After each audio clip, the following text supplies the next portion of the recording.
프랑스의 어느 마을에 한 소년이 살고 있었습니다.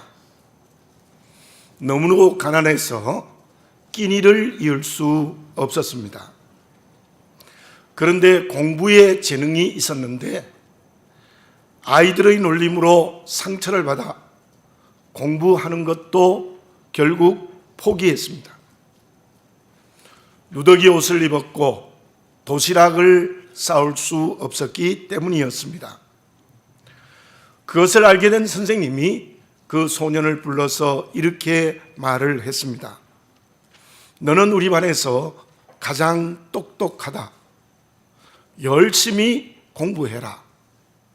그렇게 격려를 했을 뿐만 아니라 매일 자기의 도시락과 함께 그 소년의 도시락을 싸와서 다른 학생들 모르게 전해주기도 했습니다.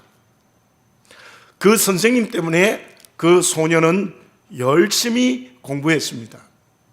그 나중에 파리 대학의 화학과 교수가 되었습니다.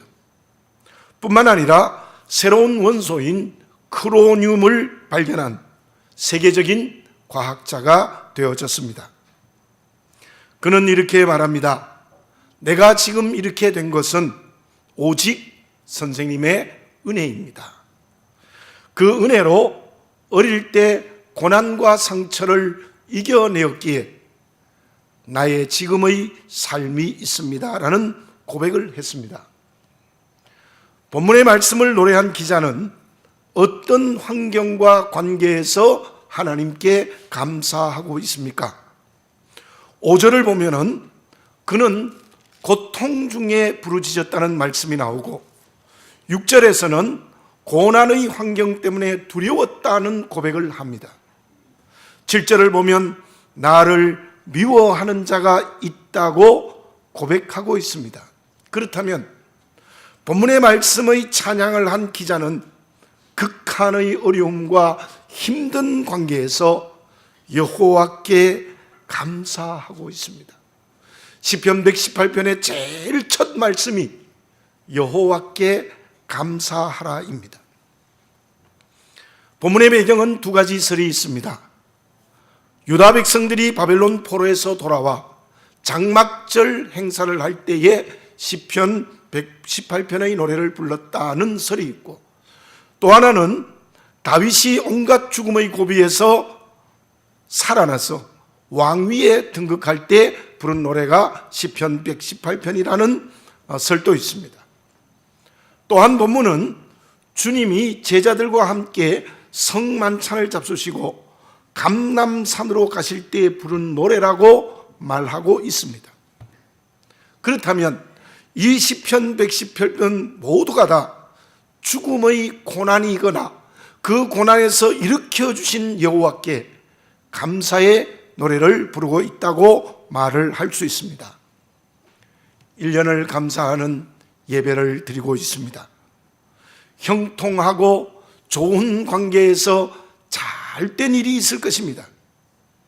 그 환경과 인간관계에서 진정 하나님께 감사하는 저와 여러분들이 되어져야 될 줄로 믿습니다.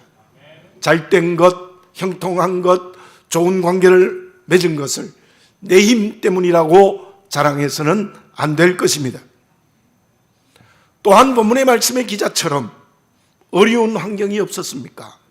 힘든 관계가 없었습니까? 그럼에도 불구하고 하나님께 감사해야 합니다. 어떤 환경과 어떤 관계에서도 하나님께 감사하는 이유가 무엇입니까? 감사라는 말 자체가 은혜를 생각한다라는 뜻이 있습니다. 그렇다면 모든 환경과 관계에 감사하는 것은 그 환경과 관계 속에 하나님의 은혜가 있기 때문입니다. 건강이 은혜라면 약하고 병든 것도 하나님의 은혜입니다. 부유함이 은혜라면 가난해진 것도 하나님의 은혜입니다. 기뻐하는 것이 은혜라면 고통받는 것도 은혜입니다. 지위의 높음이 은혜라면 낮은 것도 은혜입니다. 시골 소년이 선생님의 은혜로 고난을 넘어섰듯이 우리는 오늘의 모든 고난에 하나님의 은혜가 있음을 눈을 열고 볼 수 있는 그리스도인이 되어야 되는 겁니다. 그때 고난을 이길 수 있습니다. 그때에 여호와 하나님께 진심으로 감사할 수 있습니다. 특별히 주님이 십자가를 향하여 가실 때 이 시편 118편의 노래를 불렀다면 예수님께서는 십자가를 하나님의 은혜로 믿었기 때문입니다. 그곳에 하나님의 구원의 역사가 일어나 우리 모두가 구원받았습니다. 부활의 승리가 주님뿐만 아니라 우리 모두에게 주어졌던 것입니다. 그러나 어려운 환경에서 원망과 불평을 했던 60만의 이스라엘 백성들은 모두 광야에서 죽었습니다. 나의 지금 환경과 관계가 어떠합니까? 하나님의 은혜입니다. 하나님의 은혜입니다. 모든 환경과 관계 속에 있는 하나님의 은혜를 눈을 열어볼 수 있는 영적인 눈이 열린 그리스도인이 되시기를 바라겠습니다. 그때에 감사할 수 있습니다. 그 하나님께 감사하는 곳에 하나님의 뜻이 이루어지는 성령의 열매가 맺어질 줄로 믿습니다.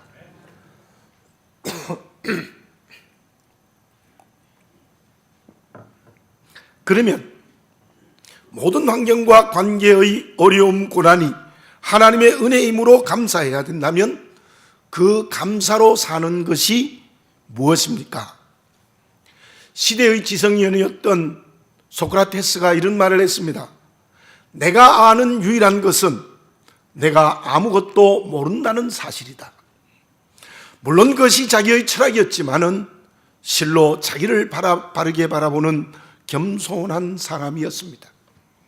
지난번에 말씀드린 마스시다 고노스케는 나중에 돈을 많이 벌었을 때 마스시다 정경숙이라는 학교를 세웠습니다. 일본에 있는 엘리트 30명을 뽑아서 교육시키는 참으로 좋은 학교였습니다.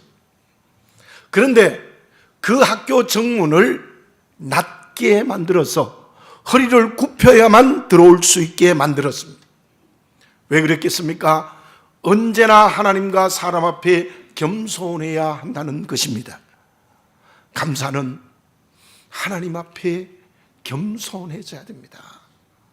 교만한 사람이 하나님께 감사할 수 없습니다.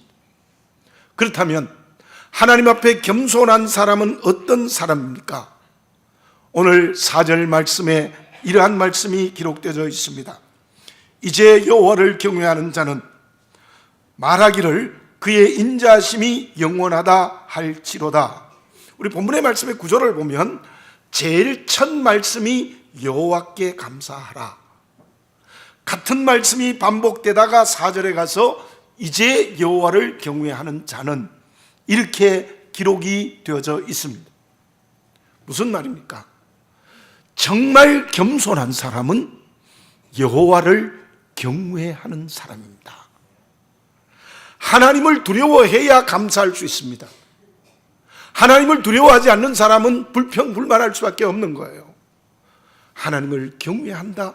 그것은 겸손한 사람만이 할 수 있는 거예요. 교만한 사람이 하나님을 두려워하지 않는 것입니다. 저는 아버님을 매우 두려워했습니다. 무서워했습니다. 그런데 천국 가신 아버님을 지금 생각해 보면 정말 그 아버지께 감사하는 마음이 있습니다. 왜냐하면 그 두려웠던 아버지가 저를 깊이 사랑하셨기 때문입니다.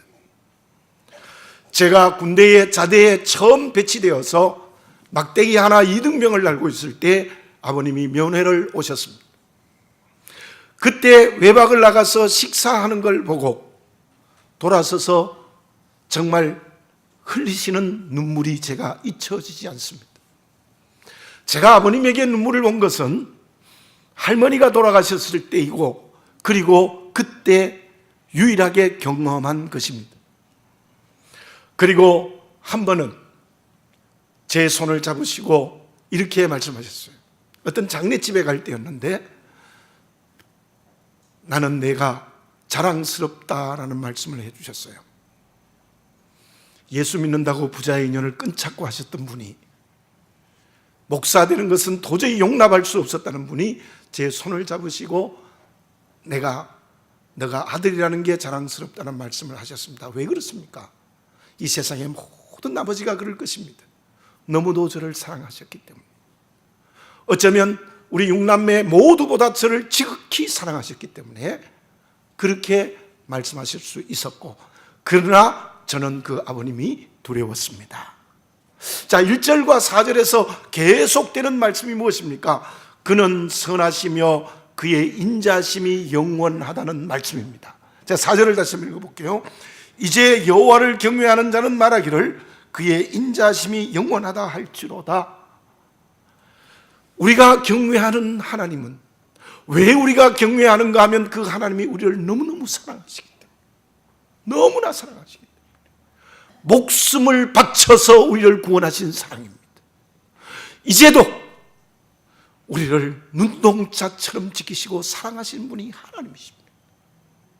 그 하나님의 인자하심, 그 영원하신 하나님의 사랑 때문에 우리는 하나님을 경외해야 됩니다. 하나님을 경외하지 않으면 불평하게 되어집니다. 왜냐하면 다른 것을 두려워하고 있기 때문입니다. 사람이 두렵습니까? 세상의 가치가 두렵습니까? 돈이 두렵습니까? 권력이 무섭습니까? 그것들을 두렵게 생각하기 시작하면 우리는 불평과 원망 속에 가두어질 수밖에 없어요. 이스라엘 백성들이 홍해 앞에 섰습니다. 앞에는 넘실거리는 홍해, 뒤에는 쳐들어온 애굽 군대가 있습니다. 종에서 자유자가 되는 큰 은혜를 받았는데, 큰 사랑을 받았는데, 그들은 원망과 불평이 온 바닷가에 쏟아졌습니다. 약 200만이 원망하고 불평해 보십시오. 어떠했겠습니까? 왜 그렇습니까? 홍해가 두려웠습니다. 뒤에 쳐들어오는 애굽 군대가 두려워서 하나님을 원망하고 모세를 원망했습니다. 그런데 모세 한 사람만은 그때에도 하나님을 경외하고 무릎을 꿇어 겸손히 기도되었습니다. 그 결과가 어떻게 되어졌습니까? 홍해를 육지처럼 건넜습니다. 출애굽기 14장 31절에 보면 홍해를 건넌 백성들이 어떻게 말했는가 하면 여호와를 경외하며 여호와와 그의 종 모세를 믿었더라. 홍해를 건너서 제일 처음 하는 것이 여호와를 경외했습니다. 하나님과 모세를 믿었어요. 그리고 15장, 바로 다음 절인 15장 1절부터 온 백성들이 하나님께 감사의 노래를 부르고 있습니다. 오늘 본문의 말씀과 순서가 똑같아요. 모세 한 사람이 하나님을 경외하고 겸손히 기도했더니 200만 년에는 온 백성들이 하나님을 경외하고 감사하게 되는 역사가 일어났다는 것입니다. 여호와를 경외하는 사람만이 하나님께 감사할 수 있습니다. 무엇을 두려워하고 있습니까? 왜 불평과 원망이 습관이 되어 있습니까? 하나님을 경외하지 않기 때문입니다. 다른 것을 두려워하고 있기 때문입니다. 그렇다면 겸손히 여호와를 경외해야 하나님께 감사한다고 했는데, 그 하나님을 경외하기 위하여 어떻게 해야 합니까? 10절을 봉독해 드리겠습니다. 문나라가 나를 에워쌌으니 내가 여호와의 이름으로 그들을 끊으리로다. 온 나라가 우리나라를 사방으로 둘러싸고 있어 우리나라가 멸망하게 되어졌는데도 나는 여호와의 이름으로 그들을 이길 수 있다. 그런 노래를 불렀어요. 물론 여호와의 이름이라는 곳에는 여러 가지의 뜻이 있습니다. 그 중에 중요한 뜻이 이러합니다. 지금은 이제 우리가 가을의 끝자락에 서 있습니다. 모든 나무들이 옷을 벗었습니다. 왜 가을이 되면 나무들이 잎을 떨어뜨릴까요? 살기 위해서입니다. 만약에 혹시 나무가 잎을 떨어뜨리지 않으면 살 수가 없대요. 떨어뜨려야 내년에 새 잎을 내고 산대요. 뭐 그럴 수 없지만 만약에 잎을 떨어지지 않으면 그 나무는 죽은 나무입니다. 나무는 살기 위해서 잎을 떨어뜨립니다. 우리가 어떻게 하면 영적으로 살아 움직일 수 있겠습니까? 어떻게 하면 성령이 충만할 수 있겠습니까? 그것은 여호와의 이름으로 사는 것입니다. 자기의 이름으로 살지 않는 것입니다. 다시 말씀드리면 자기의 이기적인 모든 것을 버리는 것입니다. 온전히 버리는 것입니다. 자기의 이기적 옷을 나무들처럼 다 버릴 때 우리의 영혼은 살아 움직이는 것입니다. 누가 하나님을 경외합니까?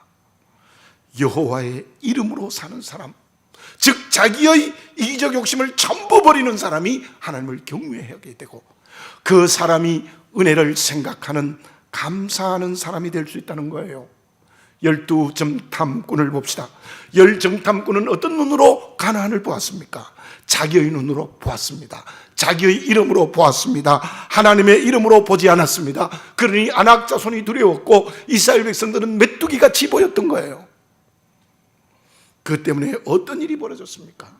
역시 60만이라고 하지만 약 200만에 가까운 백성들이 땅을 치며 하나님을 원망했습니다. 모세를 죽이라고 했습니다. 새로운 지휘관을 세워서 애굽으로 돌아가자고 했습니다. 기가 막히는 일이 벌어졌습니다. 그러나 그때 여호수아와 갈렙은 어떠했습니까? 하나님의 이름으로 보았습니다. 그러므로 하나님을 두려워하는 마음을 가졌습니다. 그리고 감사했습니다. 가나안 사람을 두려워하지 않았습니다. 하나님을 경외했습니다. 그러므로 우리는 올라가면 이길 수 있습니다. 승리할 수 있습니다. 라고 말했던 것입니다. 감사의 뿌리가 어디에 있습니까? 여호와를 경외하는 곳에 있습니다. 다른 어떤 것도 두려워하지 않는 곳에 있습니다.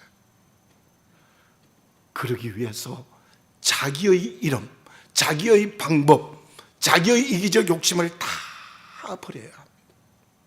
1년을 감사하는 예배를 하나님께 드리고 있습니다. 나는 지금 어떤 사람이 되어 있습니까? 이기적 욕심이 아직도 나를 붙들고 있지 않습니까? 그래서 하나님을 경외하지 못하고 불평과 원망에 매여 있지 않습니까? 성령으로 우리 모두 오늘 이 시간 이기적인 자기의 옷, 욕심으로 가득 찬 내 마음의 옷을 다 성령으로 벗어버리시기 바랍니다. 그때 우리는 겸손히 하나님을 경외하게 되고 그 사람이 하나님의 은혜를 생각하는, 진정으로 감사하는 사람이 될 수 있을 줄로 믿습니다. 그러면 하나님을 경외하여 모든 일에 감사하는 사람은 오늘을 어떻게 사는 사람입니까? 토마스 아켄피스가 쓴 그리스도를 본받아라는 책이 있습니다. 그 책에 이런 말이 있습니다. 사람은 위로 올라갈수록 두 날개가 있다. 위로 올라간다는 말은 무슨 말인가 하면 믿음이 자라고 성숙할수록 그리스도에게는 두 개의 날개가 있다. 그러면 더 높이 높이 신앙이 올라갈 수 있다는 뜻이에요. 단순성과 순결성이다. 단순성은 무슨 일이 있든지 하나님을 따라가는 것이고, 순결성은 하나님을 알고 느끼는 것이다. 단순성과 순결성이 있으면 두 날개를 단 것 같이 우리의 신앙이 막 위로 올라갈 수 있다는 거예요. 하나님을 믿는 사람은 어떤 일이 있든지 하나님을 따라가는 단순함이 있어야 될 줄로 믿습니다. 다른 것을 따라가는 단순함을 잃어버리면 안 된다는 거예요. 그것을 본문에서는 어떻게 설명하고 있습니까? 8절과 9절을 봉독해 드립니다. 여호와께 피하는 것이 사람을 신뢰하는 것보다 나으며 여호와께 피하는 것이 고관들을 신뢰하는 것보다 낫도다. 여러분, 여호와께 피하는 것이 사람에게 피하는 것보다 낫고 여호와가 나의 피난처가 되시는 것이 고관들의 권력을 따라가는 것보다 더 낫다라는 말씀이 분명히 기록되어져 있습니다. 하나님만 따라가는 단순함, 하나님만 생각하는 순결함은 어떤 위기에서도 하나님이 나의 피난처가 되셔야 한다는 뜻입니다. 다른 것이 피난처가 되면 하나님의 자녀로서 그리스도의 신부로서의 단순함, 순결함을 잃어버린다는 거예요. 하나님을 경외하는 모든 일에 감사하는 사람은 하나님이 나의 피난처가 되는 사람입니다. 본문이 다윗의 저작이라면 어떤 마음으로 이 노래를 불렀겠습니까? 사울의 손에 죽게 되는 일이 수없이 벌어졌습니다. 그때마다 다윗은 하나님이 나의 피난처라고 고백했습니다. 시편 중에 가장 많이 시편을 쓴 사람이 다윗입니다. 그런데 그 다윗이 노래할 때 가장 중요한 핵심의 말씀이 하나님은 나의 피난처입니다. 그 피난처를 여러 가지로 설명해요. 바위요, 요새요, 산성이시요, 여러 가지 모양으로 표현해요. 실제로 다윗은 하나님이 나의 피난처가 되셔서 죽음에서 구원해 주셨습니다. 다윗은 하나님을 경외했습니다. 그리고 감사가 넘쳤기에 오직 하나님만이 그의 피난처이셨습니다. 다윗을 정적이라 생각하고 죽이려는 사울 왕은 어떠했습니까? 하나님이 피난처가 아닙니다. 자기의 권력이 피난처입니다. 그 힘으로 다윗을 죽이려 한 것입니다.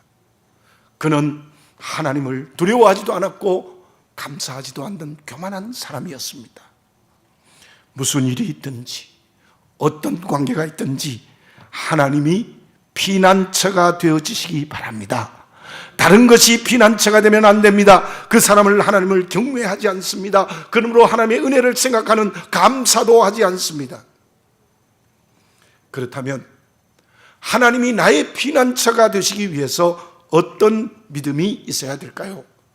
6절에 보면 이런 말씀이 기록되어 있습니다. 여호와는 내 편이시라. 7절에도 여호와께서 내 편이 되사, 그렇게 말씀하고 있어요. 여러분, 하나님은 누구 편이라고요? 내 편이세요.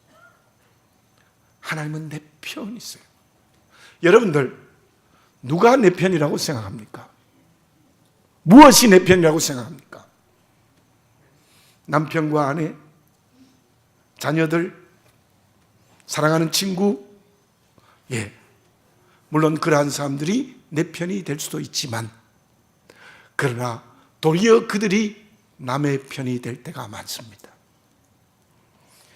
그래서요, 내 친구 목사도 그런 얘기를 하던데요, 내 아내는 전화기에다가 나를 왼수라고 적어놨다.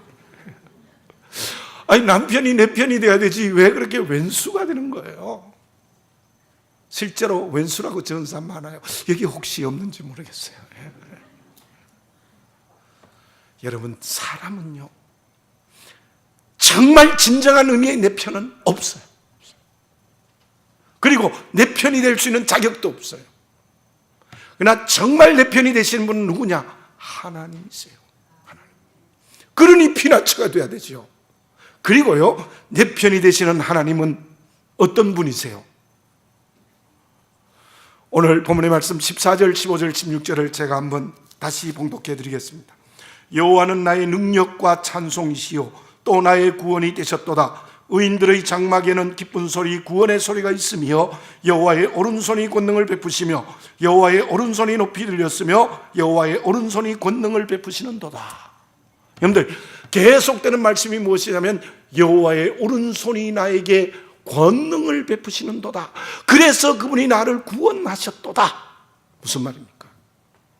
내 편이 되시는 여호와는 전능하십니다. 전능의 능력을 가지고 있습니다. 그러니 내 편이 될 수 있는 거예요. 남편과 아내, 자식들, 사랑하는 친구, 그 누구도 전능의 능력을 가진 사람은 없어요. 그래서 내 편이 되기 부족하다는 거예요. 피난처가 되기 부족해요. 그렇다고 또 제 말을 오해하셔서 또 그 사람들을 또 남의 편 원수라고 생각하면 안 돼요. 그런 뜻이 아니고, 모든 사람은 내 편이 되기에 부족해요. 그러나 하나님만은 오른손의 권능, 전능의 능력을 가지신 분이 하나님이세요. 그분이 내 편이시니 그분이 피난처가 당연히 되어야 되는 거죠. 앞에서 말씀드린 다윗과 사울의 운명이 어떻게 되어졌습니까? 전능하지 않는 권력이 피난처였던 사울은 그 권력 때문에 죽었습니다. 비참하게 죽습니다. 우선은 사울의 권력이 능력이 있어 보였습니다. 그러나 그 권력의 힘은 한계 부족했기 때문입니다. 그러나 다윗은 하나님이 피난처였습니다. 지는 것 같으나 결국은 승리했습니다. 왜요? 그 하나님의 권능은 전능의 능력을 가진 다윗 편이었기 때문입니다. 믿으시기 바랍니다.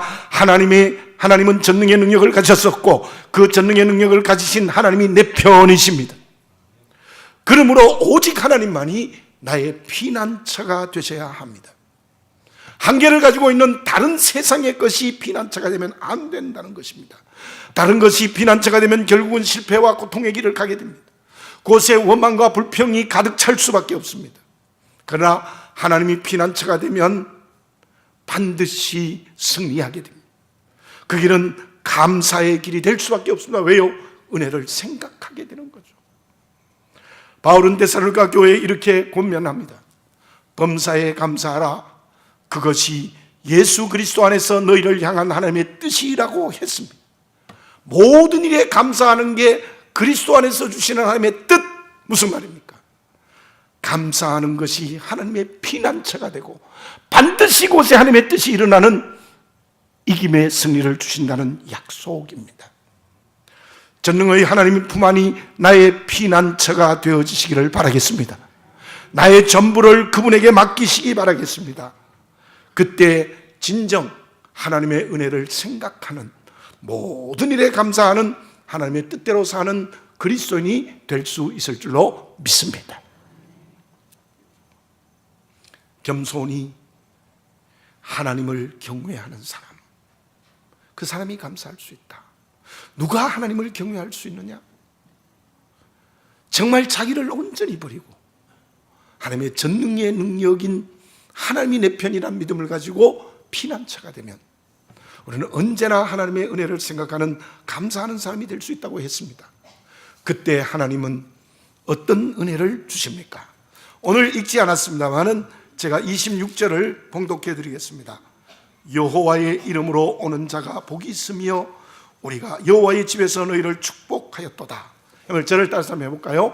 여호와의 이름으로 오는 자가 복이 있으며, 아멘. 무슨 말이냐 하면 정말 모든 일에 하나님께 감사하는 사람은 하나님이 복을 내리신다는 겁니다. 그리고 본문의 말씀 5절에도 이런 말씀이 있습니다. 내가 고통 중에 여호와께 부르짖었더니 여호와께서 응답하시고 나를 넓은 곳에 세우셨도다. 넓은 곳에 세우셨다는 것은 형통하게 된다는 거예요. 여러분, 정말 모든 일에 감사하면, 진정으로 감사하면 하나님께서 형통하게 하시고 또한 승리하게 하시는 복을 내려 주실 줄로 믿습니다. 축복의 근원이 여호와께 감사하는 곳에 있는 줄로 믿습니다. 그리고 17절을 봉독해 드리겠습니다. 내가 죽지 않고 살아서 여호와께서 하시는 일을 선포하리로다. 내가 죽지 않고 살아서 생명이 풍성해서 여호와의 이름을 선포하리이다. 저절로 그렇게 됩니다. 하나님의 은혜를 깊이 생각하는 감사가 삶의 자리에 있으면 하나님께서 내게 주신 그 체험을 증거하지 않을 수 없다는 거예요. 바울과 실라가 감옥에서도 감사했을 때 옥문이 열렸을 뿐만 아니라 빌립보 교회가 세워지는 하나님의 역사가 일어났습니다. 우리가 진정 본문의 말씀대로 여호와께 감사하면 우리의 닫혔던 옥문이 열릴 줄 믿습니다. 하나님의 교회가 세워지는 역사가 일어날 줄 믿습니다. 구원의 역사가 일어날 줄 믿습니다. 하나님의 나라가 확장될 줄 믿습니다. 누구를 통해서요? 감사하는 한 사람을 통해서. 여호와께 모두 전부 감사합시다. 그때 하나님의 나라가 나를 통하여 이 땅에 이루어질 줄 믿습니다. 예수님은, 하나님은 성령 삼위 하나님, 우리의 주인이십니다. 그 주인이신 하나님께 진심으로 감사하고 있습니까? 원망하고 불평하고 있지 않습니까? 기도드리겠습니다. 사랑하는 아버지 하나님, 다시 한번 나를 보게 해 주시옵소서. 여호와를 경외하지 않고 다른 것을 경외하고 있지 않습니까? 그래서 온갖 불평과 원망이 내게 가득 차 있지 않습니까? 진정으로 전능의 하나님의 능력을 믿고 그분이 내 편이라는 믿음을 가지고 피난처가 되시는 하나님께 영광을 돌리며 경외를 하고 있습니까? 다시 한번 나를 보게 해 주시옵소서. 아버지 하나님, 모든 일에 감사함으로 말미암아 하나님의 축복받는 그리스도인이 되게 해 주시옵소서. 형통하게 하옵소서. 승리케 하옵소서. 사명을 감당하게 될 줄 믿습니다. 오늘 추수감사 예배를 드리면서 우리에게 주신 모든 것을 감사하는 이날, 원망과 불평이 죄인 줄 알고 온전히 버리고 하나님의 은혜를 생각하는 감사의 그릇이 되게 하시고 그 그릇 속에 가득 담겨주시는 복을 받게 하여 주시옵소서. 예수님의 이름으로 기도드립니다. 아멘.